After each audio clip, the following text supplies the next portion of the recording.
Welcome po sa ating YouTube channel, Happy Farming, at shoutout po sa mga farmers dyan, gaya ko. So, ngayong umaga ay share ko lang sa inyo ang isang tips or tutorial video kung ano ang dapat gawin sa puno ng lansunis na hindi bumubunga. Okay, so ano nga ba ang dapat gawin para ito ay mamunga ng marami? So, share ko sa inyo. Pakita ko sa inyo yung puno ng lansunis ko dito. Mapansin nyo, may mga bulaklak na siya. Yan. Pero dati, napansin kong puno na to, walang bunga. Ano? Tumatanda na siya, wala pa ring bunga. So, kung mapansin nyo, yan. Padami na yung bulaklak niya. Oh. Yan. Yan, sa taas. Sa taas.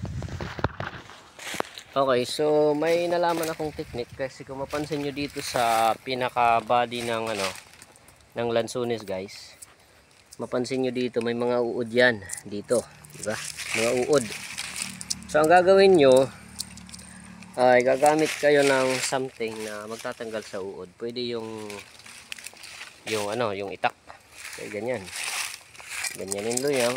Ganyanin nyo lang yan. Di ba? May mga uod yan, so tatanggalin mo yung mga uod. Wala na kayong makitang uod kasi tinanggal ko na to. Kaya nga bumunga tong puno na to. Hanggang dito yan. Okay lang kung hindi nyo nakaya hanggang doon. Pero kung kaya nyo linis hanggang sa taas, mas maganda. Mas maraming bunga. Pero sa akin dito lang. So after nyo yan matanggal yung mga uod, mag-prepare kayo ng balde na may tubig. Lagyan nyo ng bar na sabon. Huwag yung powder. Tapos brush. Okay, brabrasan nyo yung paligid ng katawan ng puno ng lansunis. Ayan. So yan lang. After that, dito sa area, kung mapansin nyo, yan, lilinisan nyo yan.